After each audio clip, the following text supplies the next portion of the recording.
Hello बच्चों। हमारा प्रश्न दिया हुआ है, निम्न में से किस अभिक्रिया में H2O ब्रोंस्टेट अम्लों की भांति कार्य करता है। चार ऑप्शन है, ए बी सी और डी। हमें बताना है कि कौन सा उत्तर सही है। चलिए समझते हैं इस प्रश्न को। अगर इस प्रश्न की मुख्य अवधारणा की बात की जाए तो हमें समझना होगा कि ब्रोंस्टेट अम्ल किसे कहते हैं। ठीक है, ब्रोंस्टेट अम्ल के बारे में जानना होगा। ब्रोंस्टेट अम्ल वो होता है, ब्रोंस्टेट ने अपना एक नियम बनाया था, ब्रोंस्टेट ने ये दिया था, इसी वजह से इसे ब्रोंस्टेट अम्ल बोलते हैं। ब्रोंस्टेट नाम के साइंटिस्ट ने बताया था कि ब्रोंस्टेट अम्ल तभी कार्य करेगा जब वो क्षार के साथ अभिक्रिया करेगा।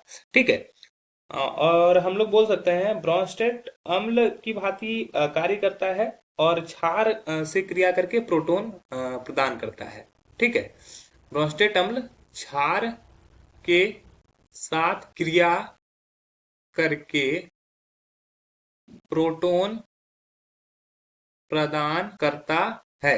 ठीक है, तो जो यहाँ पे प्रोटॉन प्रदान करेगा, जो जल के कण, जो भी जल के अणु प्रोटॉन प्रदान करेंगे वो हो जाएगा ब्रोंस्टेट अम्ल। पहला है H2O और NH3। तो N पे क्या होता है, लोन पेयर रहता है, जिसकी वजह से ये क्या होता है, एक क्षार की भांति कार्य करता है। जब क्षार की भांति कार्य करता है तो ये H क्या होता है, H प्लस और OH माइनस की तरह काम करता है। और ये जो क्षार क्या होता है, ये H प्लस पर अटैक करता है। ये जो एकाकी युग्म होता है वो H प्लस पर अटैक करता है, जिससे ये NH4 प्लस और OH माइनस आयन दिया।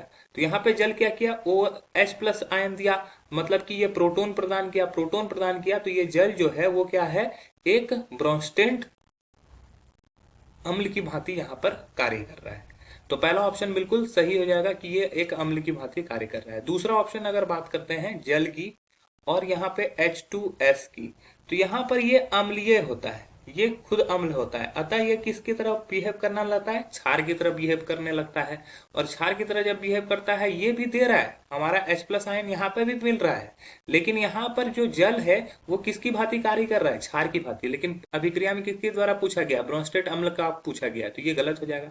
तीसरा का अगर बात करें तो H2O ये लिक्विड स्टेट में है, फिर H2O ये भी लिक्विड स्टेट में है, ये रिएक्शन कर रहा है, H3O प्लस दे रहा है और OH माइनस दे रहा है। तो यहाँ पर भी अगर बात करें तो ये उदासीन है, ये भी उदासीन है।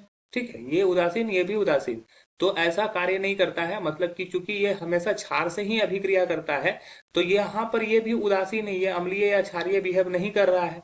ठीक है, ये भी उदासीन है, तो ये तीसरा ऑप्शन भी हमारा क्या हो जाएगा, गलत हो जाएगा, क्योंकि एक जगह पर क्षार होना चाहिए तभी दूसरा अम्ल की भांति कार्य करेगा।